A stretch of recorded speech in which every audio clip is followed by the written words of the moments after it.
It's actually cuckoo, by the way. Cuckoo.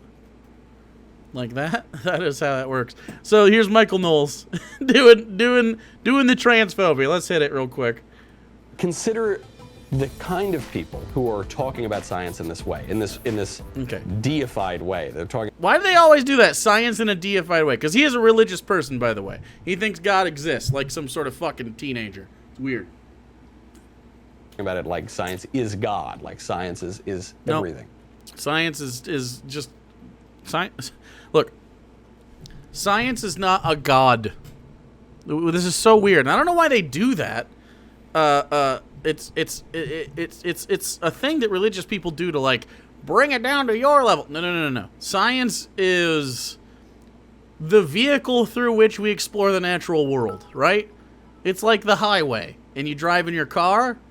You're not walking down the highway, most likely. And if you are, you're not using the highway correctly. Highway is for cars. Science is how to describe the natural world. You kind of need it as a vehicle to explore. And it's objective. It sits back and it goes, okay, where's the evidence leading? You drive that way.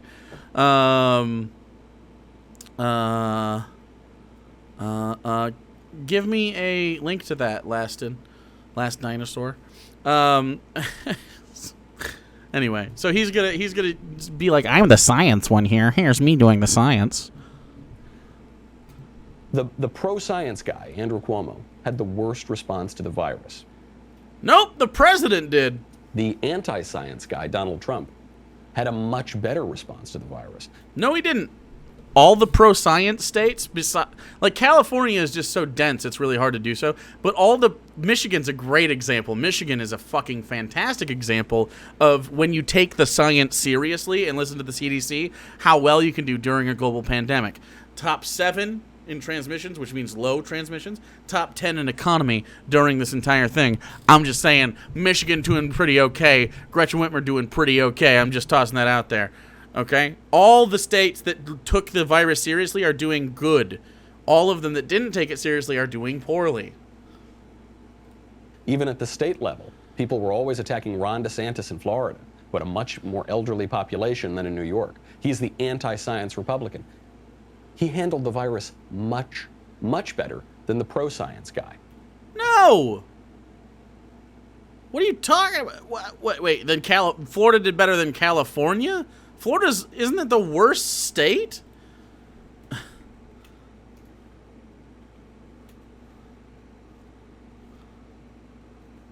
Am I nuts? Okay.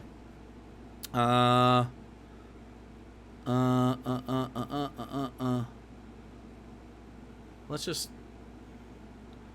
go to 538. Coronavirus, 538. There's got to be models, maybe? Boink. Can we see by state? No, it's just getting worse. I mean, this is just getting worse every time. Just tossing that out there. Here we go. Show models. All. Okay. As you can see, you're going to have low stuff like here. Arizona, red state, pretty high. California, relative to their population, actually, that's not terrible. Arizona did really bad. Delaware didn't do very great, but Connecticut, wow, they've actually really tapered off. That's wild. Georgia, not doing great. Florida, not doing great. Hawaii, good job. Idaho, red state, not good for their population. They're like 48th in the union or something like that. Not too shabby. Illinois, you got big things happening. Louisiana, bad. Maine, better. So you kind of want it to taper off like this, not skyrocket like that. Michigan had a huge spike, and now we're doing okay. This, of course, Lansing, when they had those riots and shit, not good. Look, you're seeing these huge initial things in these high population zones, of course. You're going to have more of that. But, like, if you look at, like, Ohio, red state, you're not supposed to be... This shouldn't be the case, right? Pennsylvania, ugh. The East Coast got fucking slammed. Texas was doing fine, and then they're like, let's open up. Rip. Not Hannibal Lecter and Sweet Toots. Thanks so much. We also have Detroit, which is the majority of our cases. Well, yeah, and Detroit is the has an international airport. So even so, per capita, because Michigan is so, I think New Jersey's probably doing one of the worst per capita. I wouldn't be surprised. But I mean, you look at something like Mississippi. This shouldn't be happening. No one fucking lives here. You know what I'm saying? Like. But yeah, the NPR statistics came out while we were on vacation. Michigan was one of the best states. Anyway, that's not what this is about, for the record. That's not what this is about. Michael Knowles is just wrong about stuff, and I wanted to show you. How does that happen? What about good old science? You know some other things that science knows? Science knows that if a man wants to become a woman and then injects himself with a lot of hormones, that will make him happier. That's what we've been told by science, right? Oh, fuck's sake. Wow. If you are a man and you want to become a woman and you inject yourself with all sorts of hormones, you'll be happier. That is that a scientific take right there? Wow. Yeah. What a way to explain the trans experience. Just incredible. Incredible. Good job. Good job, Mike, you fucking idiot. Study just came out. Just not true. Just not true. So he's going to listen to this statistic. He's going to say out loud and not understand why he's wrong. It's very good. The American Journal of Psychiatry issued a major correction the other day. Okay. Big retraction. Reanalysis demonstrates that neither, quote, gender-affirming hormone treatment nor gender-affirming surgery, this is when a man basically is mutilated to look more like a woman, has reduced the need for mental health services. Wow. Surprise. Did you know that being trans doesn't reduce the need for mental health services? What? Did you know that people's mental health is still important? What?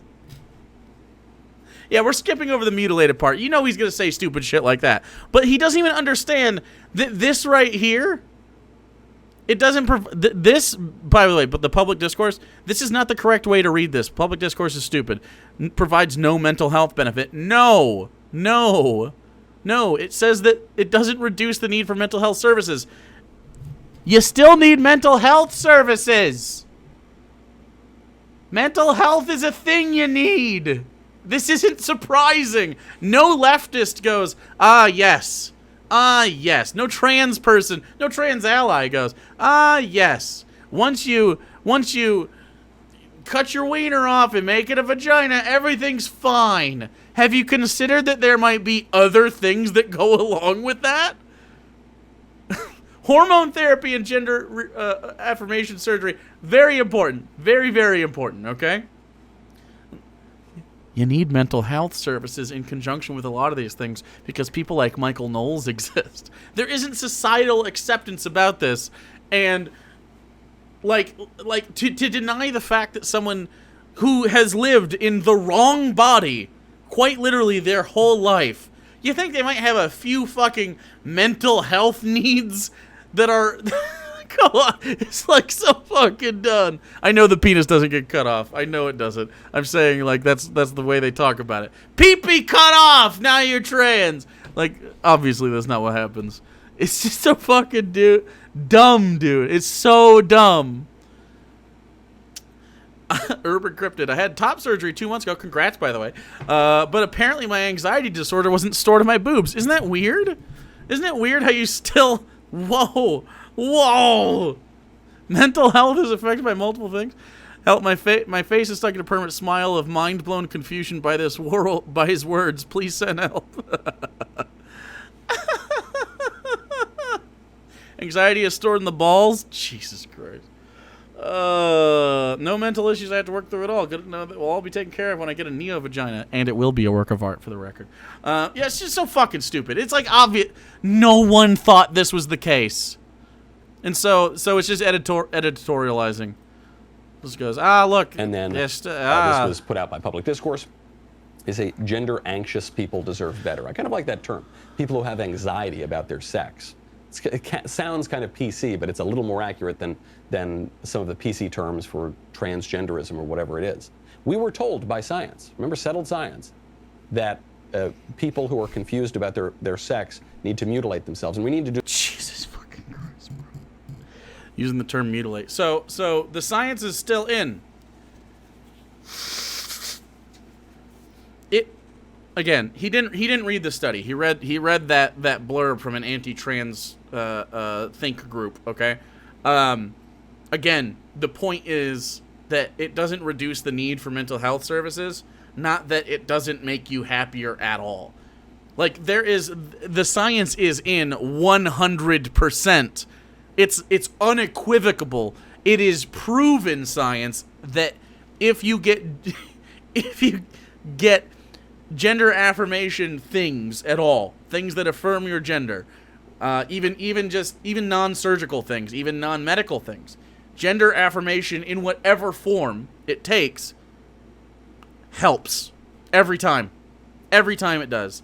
And sometimes, like, they always go like, but what about detransitioners? Did you know that if you thought that you were trans and then you end up not being trans, that's fine? It happens rarely, but it's totally fine. You're totally valid. It's a fine thing to do.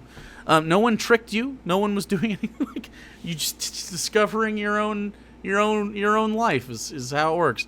And you might be, frankly, gender fluid or something like that, non-binary maybe. Yes. What about people who detransition then retransition? But Skywise, have you thought about people who detransition then transition then then detransition? Ha ha ha! I win! It's just so fucking stupid, dude. How about you just let someone live their fucking life, man? How about Michael Knowles? You go with some freedom. How about you try a little bit of liberty, my friend?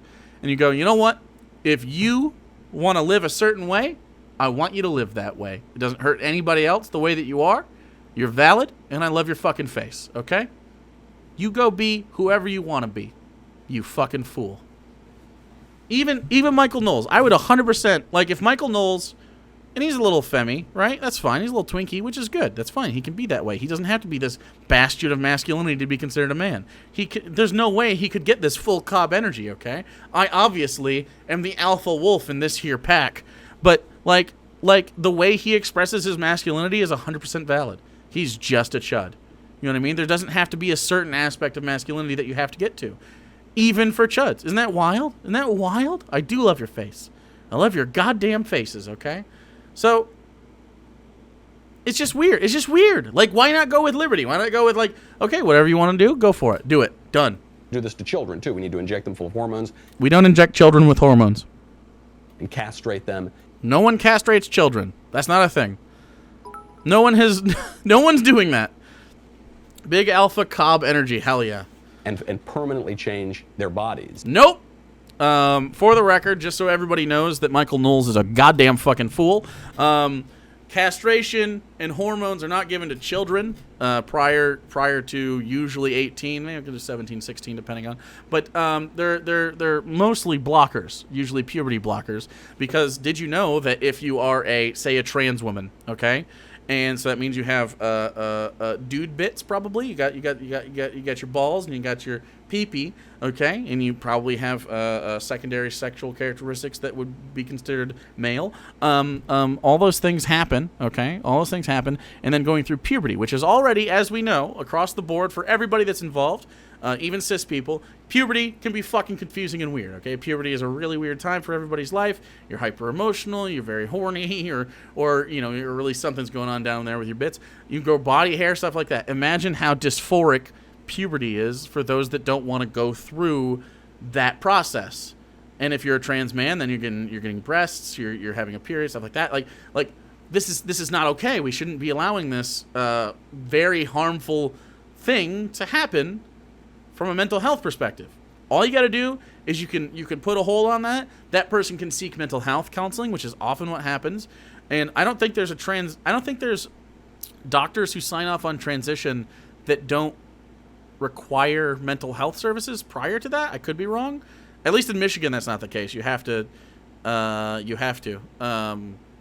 take mental health services, and like they sort of sign off to make sure that you're of sound mind to do something that a lot of people consider extreme, but it's not extreme. It's fine, but it is expensive, and it is there's a lot that happens to your body during the process, so it makes sense. So why wouldn't you want to prevent someone from going through a dysphoric event like that, like an incredibly dysphoric event? So what they do is they take hormone blockers, they take puberty blockers specifically, and they reach the age that they can consent to further treatment. They can make a decision, and at any point you can reverse this, and then you go, and it's Michael said it was irreversible. It's 100% reversible. You stop taking the blockers, you go through puberty. Done. You did it. It's puberty, and you do the things and you develop. That's just how it works. Okay. That's how it is. It is reversible, 100%. Did you know that also fully transition, also reversible? Okay, not necessarily the same exact way, but it's reversible. You can we're basically fucking accessories at this point.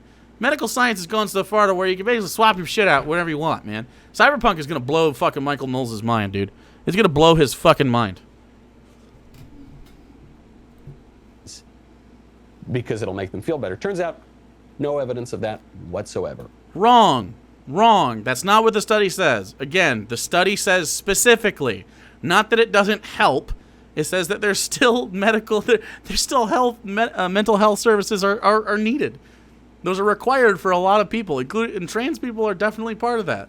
Especially because you as a trans person, you experience dysphoria for such a long period of time, especially this generation of trans people. You experience for such a long time, and you experience people like fucking Michael Knowles denigrating you, and experience the anxiety of, like, especially if you're a binary trans person, you have to worry about passing, or you don't have to, but I mean a lot of you do. And like, I've tried to explain this to Hannah a million times, and she's explained it to me, and I'm like, look, there's no need for you to pass, okay?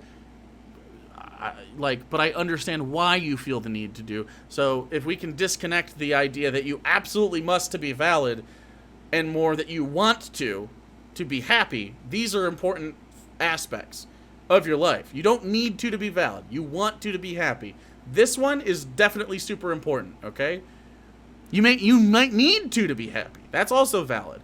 But, like, understanding that like, you're, and not just Hannah, this is just like a million people, like all over the place. Like, there's common belief, especially for binary trans people, if you, like, it's like an imposter syndrome, I guess, and a lot of you might experience that. But, like, cis people aren't apart from that. Like, there are expectations on all of us from a gender perspective, and, like, we just don't have when I say we, most cis people don't have dysphoria to my recollection. So, like, it's a little less painful for someone like me to have a certain expectation on what I have to present. You know what I'm saying? Like, this is a big ball of yarn, and a lot of societal things go into this. Michael Knowles boiling it down to, well, now you don't have a pee-pee. Why aren't you happy? Just smile, idiot. Like, it's so fucking dumb. It's so fucking dumb. As we have been saying from the very beginning, I actually did a lecture tour that was in part about this issue called Men Are Not Women and Other Uncomfortable Truths. We were attacked. We were called anti-science. Well, you are dumb and anti-science. Flower Girl, does chat have any advice for me to help my brother over his internalized homophobia? You have to ask questions, and you can't go hard against internalized homophobia. You gotta be more chill with it. Usually people that have internalized anything like that, internalized transphobia, internalized misogyny, internalized homophobia, etc., internalized racism, it's a learned behavior that is very baked into the person, right? Like, it's baked the fuck in. So you kind of gotta slow burn that conversation. If you want your brother to come talk to me, I could talk about it with him. I doubt he wants to do that. And I mean, I would stream it. I'm not doing it out of my free time here. But, yeah. I'll talk to him if he's interested. Yeah. Anyway, we don't have to do Michael Knowles anymore. I'm done with that. It's enough transphobia for me. But I'm just saying that, like, to simplify it down to, like, Well, you did the hormones. Why aren't you happy, dum-dum? Like, it's so fucking... He just doesn't understand. He just does not understand at all the conversation around trans people, transness, dysphoria, any of it. He just doesn't understand it. And he's just going to continue to be ignorant about it. So fuck Michael Knowles. Smash that corn button. Smash it. Smash it good. Smash it until it's like masa paste. And then we can make tamales with it.